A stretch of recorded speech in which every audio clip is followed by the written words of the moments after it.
everyone, and welcome to A Light Heart Tarot. So, my name is Val, and for those of you who are new, welcome. This channel focuses on messages from your loved one in spirit, your higher self, as well as your guides. And for those of you who have been part of this sacred space, welcome back. So, this is what we're going to call an extended continuation from yesterday's pick a card reading. As I was at breakfast this morning with some friends, I just kept hearing that there are more messages to be told. And so we're going to use the Lantern Oracle and pull a couple of more cards and see what it is that your loved ones would like to share with you. Now, if you have not seen the first video, it's a pick a card reading.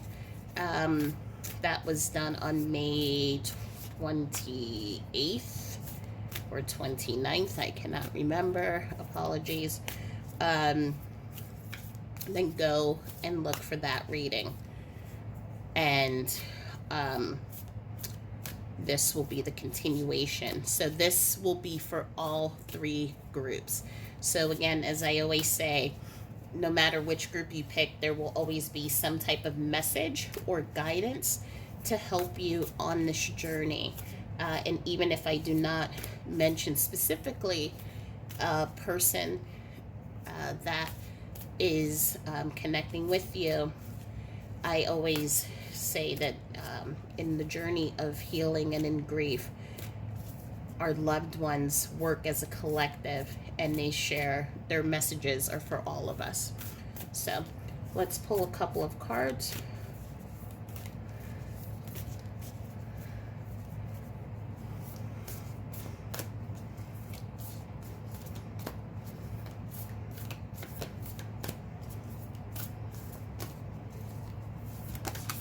Okay, the first one that comes up is emotional energy. So the number 25, which is planting seeds.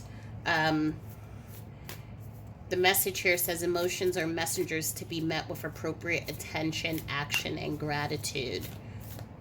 And we're going to see if there's any.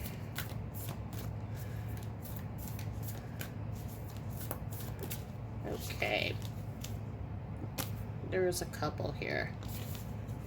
So next one is strength and vulnerability. True power lies at the root of a perceived weakness.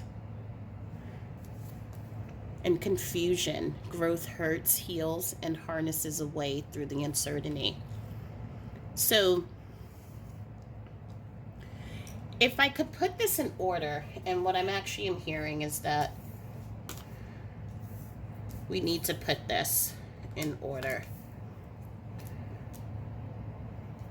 Because what Spirit and your loved ones are telling me is that at this moment, especially, I feel there are certain times of the year that triggers these moments where we feel really at our lowest point. So whether it is the summer, school ending, Mother's, Father's Day, birthday, anniversaries, there are these moments in which we feel like it's just everything is upon us. So not only do we just have all of these tasks and things that we have to take care of for ourselves, but we also have these moments in where we're being faced with these anniversaries, with these celebrations, and our loved one is not here.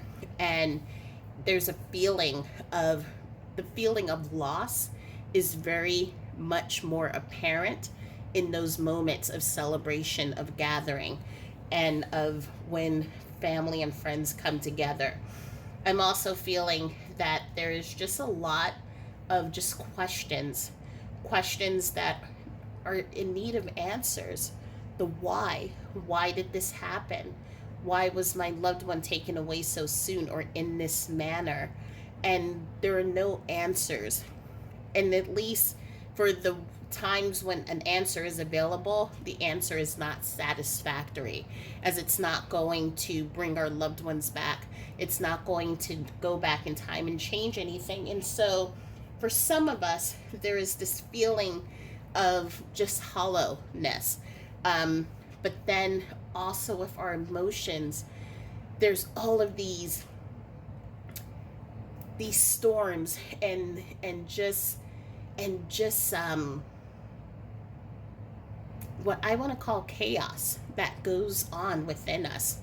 And there's no one, there are very few people, I don't want to say no one, there are very few people whom we can go to seek answers, to receive the support that is needed to help us get through these moments. And so we're kind of like this woman who is just floating and just floating and just feeling overwhelmed and feeling, letting the tide, the emotions take over her. But what our loved ones are letting us know, as we see here with the light, and I believe I mentioned this in yesterday's reading, these moments, while they become our only, it feels like it's the only thing that is happening and taking over our world. It is going to destroy our world. We're no longer the whole person that we used to be. We're missing this huge person, this person that had such a huge effect on our lives. It feels like that grief is going to overwhelm and overtake us. Your loved one is letting you know that they are standing in as the light, and that as you need the help, they will bring the resources and guide you into being able to take it one step at a time, one day at a time, one moment at a time. But know that this will pass. And we see that even with the lightning, there is what looks like to be the clouds are about to start parting. But again, while we're going through this, through the grief, while we're in it, which, as you have heard me say in other videos, our grief never goes away.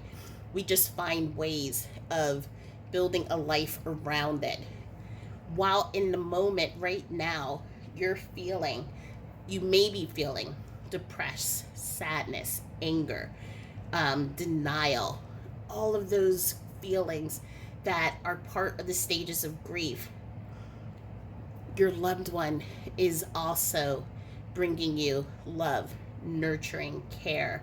And they're also asking for you to really, really own and step into that vulnerability. So I know sometimes, and I've used to say this myself, sometimes I say I should not be angry at Derek for leaving. I should not be upset about what has happened, when there are, and again, this is just the way that the brain sometimes work and how my brain was working. I should just be in the gratitude for being able to have this relationship, and or whatever else it is that the bouncer in the club is saying to me. And so sometimes I wouldn't allow myself to feel the anger or to feel the jealousy, maybe over couples who were together. And I had to come to this point in realization in which every single feeling that I have is valid, and those valid feelings need to be expressed. And so it was coming into a place of vulnerability with myself. And so your loved one is also asking for you to step into that vulnerability. Know that it's everything that you feel, it is valid, and it is okay.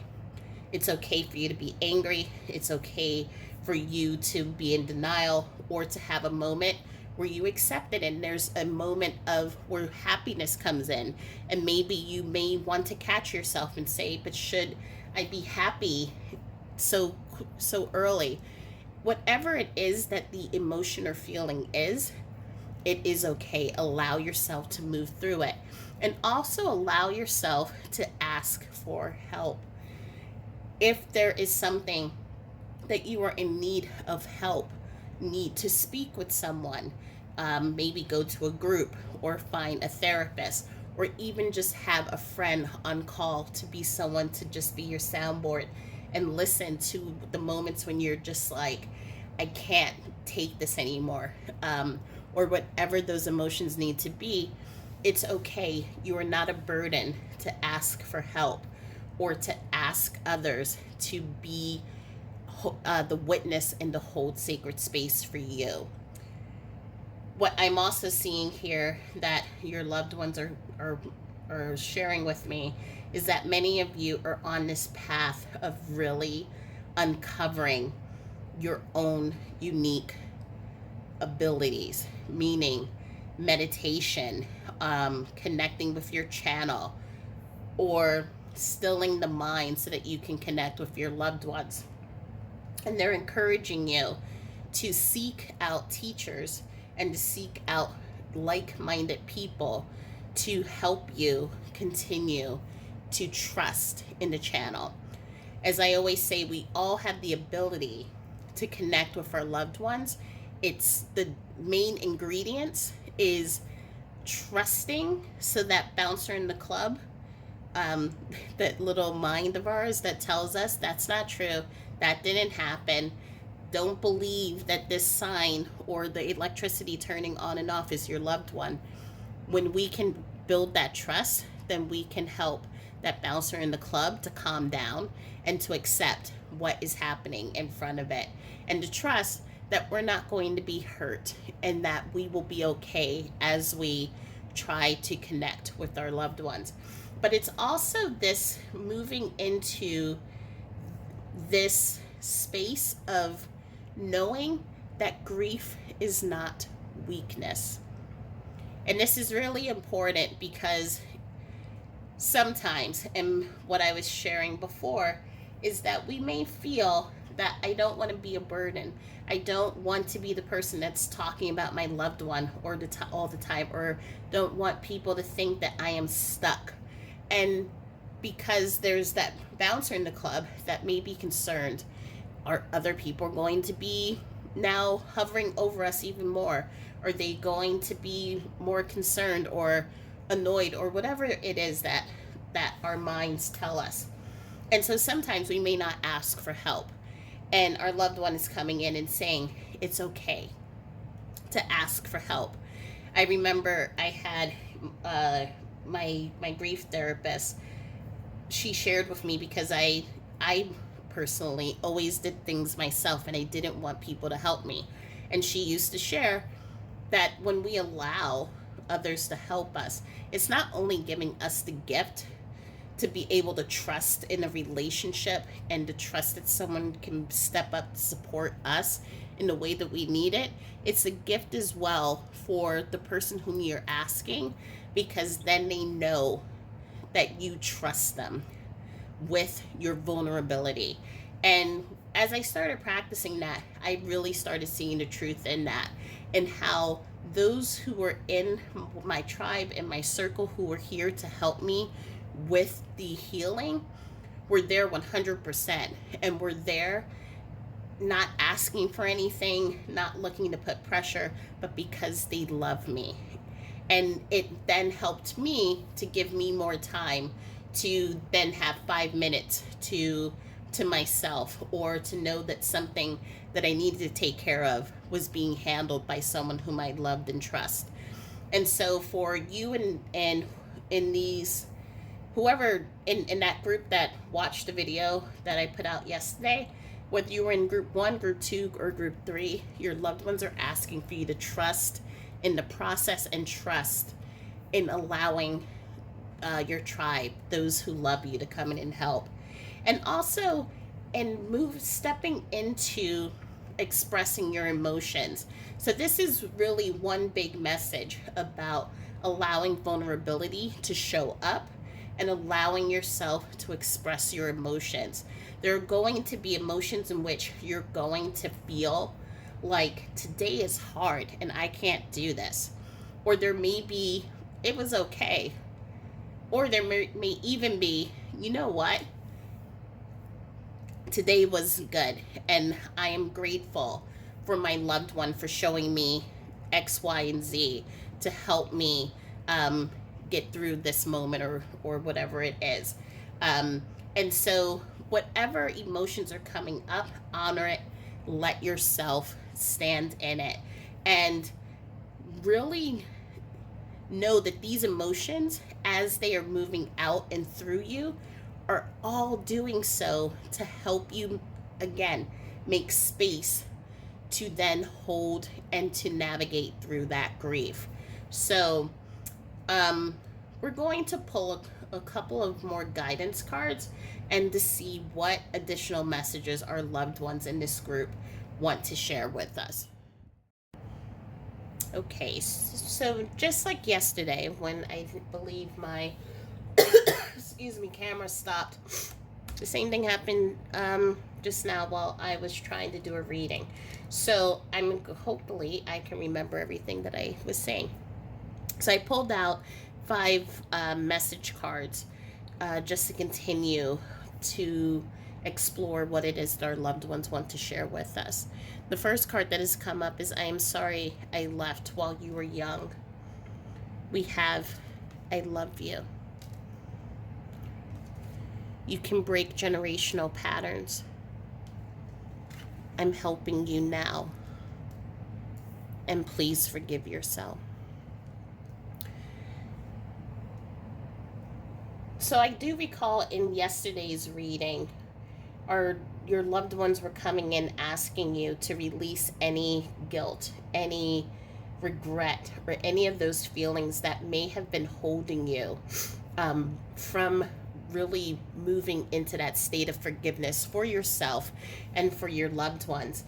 What they were saying is as they're going through their own journey, their own understanding of their life review and of the things that, how choices that they've made in life, how they have affected their own growth and how they've affected those that they love, things that they may have said or did not say, how they would do things differently or make different choices in the next lifetime. They're going through all of these things objectively, but most importantly, they want you to know that you have done everything that you could do. And as we related to the groups from yesterday, it is these beautiful messages from your family, from your friends, from your partners who are letting you know how much they love you.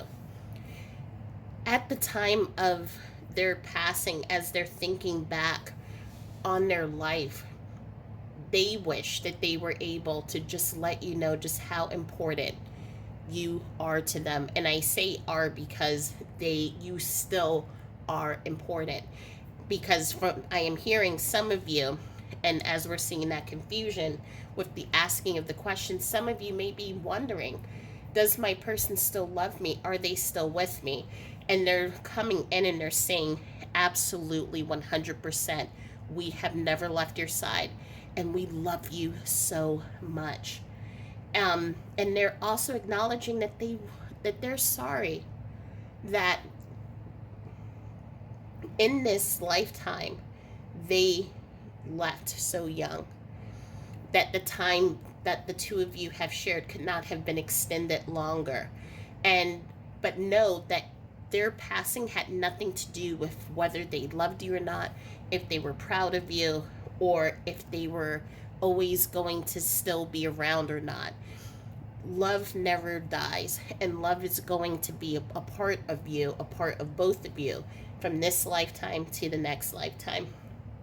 I remember right before Derek passed away, there were these moments in which he was kind of going in and out of being in this physical realm and being on the other side. And I now come to know that for some of us, when we are going to pass, there is a part of us that intuitively knows that we are not going to be here for a period of time, even if physically or mentally we may not be aware of it. And I remember that he said, whatever we don't finish in this lifetime, we will finish in the next. So do not worry and do not be sad. And again, at that time that he said it, I had no clue what he was talking about. When I look back on that, I see that he was giving me a glimpse into whatever happens, how, if we're ever apart, it has nothing to do with my love for you or with how I see you or with what you mean to me. We will finish it in the next lifetime, as love never dies. And this is the biggest piece of information, the biggest message takeaway that your loved ones, no matter which group you chose, want you to know. Love never dies. So please forgive yourself. Please know that if they could be here, they would. And as you're moving through this journey, as you are really trying to come back into self, and they're also putting in a caveat here because they know that coming back into self is not going to be the same self that you were when they were here. This is a new life, new chapter, and it is a chapter where you are making a life around the grief and moving forward with it. They're also letting me know, and this is not for everyone, but with the you can break generational patterns, this may be specifically for group number 3 with the grandmother energy that I was seeing yesterday. There's and I think, and I can't remember if I talked about family issues, and the need to just let your peace come in and not have to be right. This is really important because your loved ones are coming in and saying that you have the ability to change how family dynamics take place moving forward. So what I'm seeing specifically is a situation in which there is an argument between siblings. And again, I can't remember if I talked about this yesterday, but it is about a will and about how you're going to divide a mother's property and estate. And what I am being seen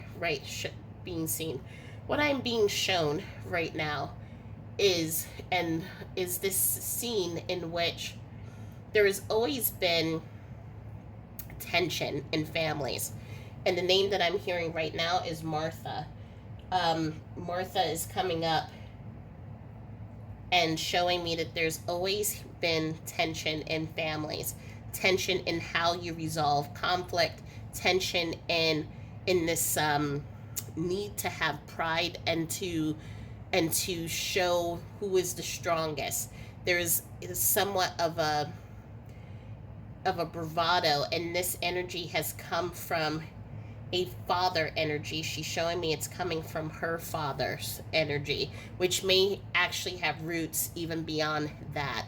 And it has, through time, always caused issues between family because it has been this need to be right, need to sometimes defend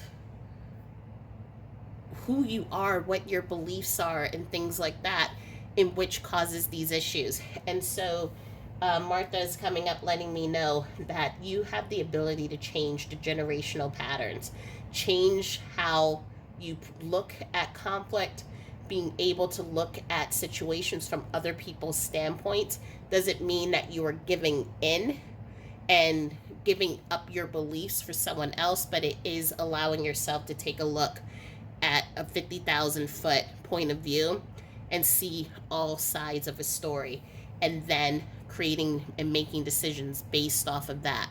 What I'm seeing for the whole collective, it's similar instances, and I'm seeing instances where it hasn't always been easy to be in family, to be in relationship.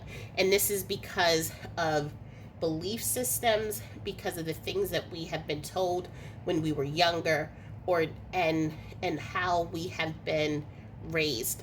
And again, what I'm hearing is it has always been a cycle. So these things are cycles that keep repeating itself in different ways.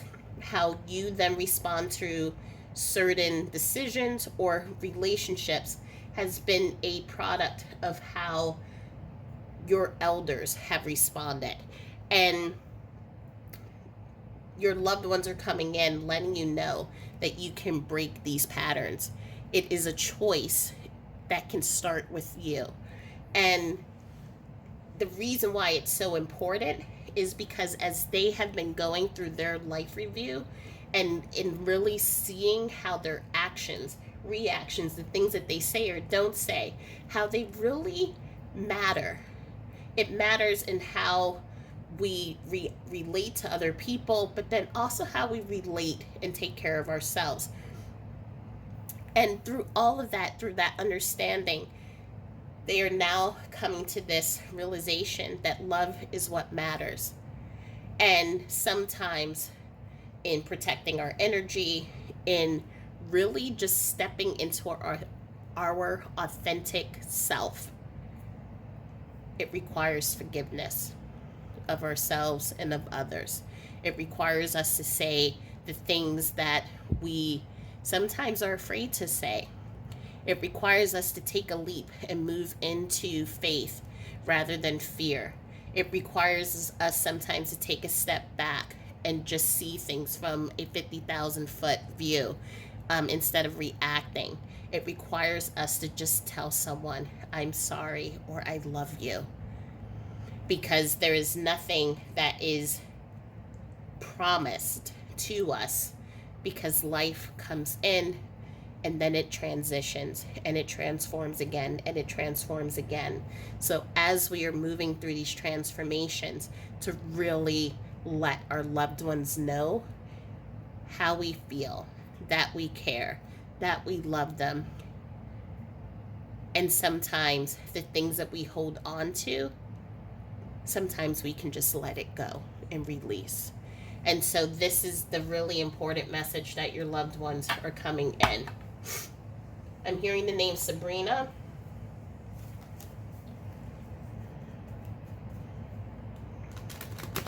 Come in, and this would be a young woman energy. We're looking at the age of 27.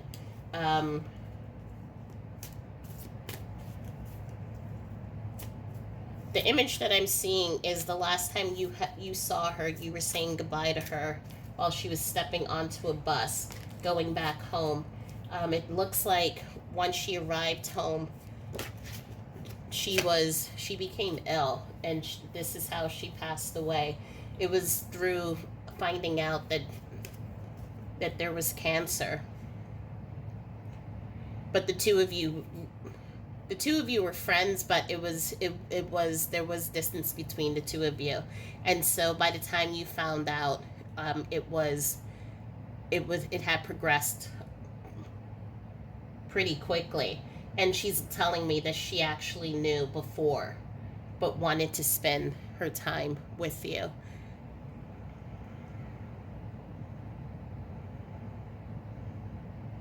I'm also seeing a male energy, so this would be a somewhat of a loner, but uncle energy. So you who are watching this, you would be the niece or the nephew.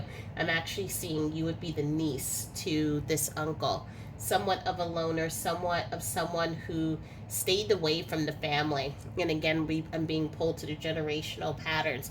So someone who wasn't easily understood by the family, but you understood them. You were the one that would still go and see them and have lunch with them. And you were the one who helped them when they needed it. And they're coming in and they're just really showing their gratitude and saying thank you. I'm also hearing from the loved ones, just an overall thank you. Thank you for you being there. Thank you for being there at the time of their passing. Thank you for taking on responsibilities that for many would be an insurmountable thing, but you took it with grace and with ease. And I'm also hearing just another reminder to just really move into allowing your emotions to flow, and also into when you're able to let those moments of gratitude pop up when they can. And how does that work? It works in allowing the memories of our loved ones to come through, and sharing in the joy and sharing in the laughter, remembering those wonderful good times, And when we allow that vibration to grow within us, then we're able to really connect with our loved ones in a deeper way. And the guidance card that comes up is control. So this is, again, another message that your loved ones are watching you. They have your back and are always supporting you.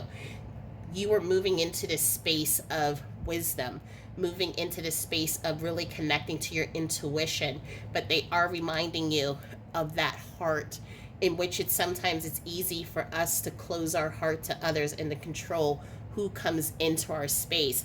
And they're letting you know, while it is always important to protect your space, it is also important to be vulnerable and to allow others to kind of have a transparent view into you. So to be able to see the beauty, to see who you are, the light that shines within you. And when you're ready, you can then choose to allow that person to come into your space more fully. But to know that love is the key. The love that they have for you, it's always going to be there. It's always going to guide you. It's always going to keep you pointed in the right direction. And they're pointing you to a lot of people who will form your tribe. But they're just saying it's okay to allow others in. And I think that's really the biggest thing as you move through the forgiveness of yourself, moving through the healing of family, family challenges, and family histories. It's really okay for you to step into your power. It's okay for you to allow others to see when you need help. And it is okay to allow your emotions to flow. And I think this was just, again, just a reminder. So I hope that this helped and it provided some clarity. And I will see you in the next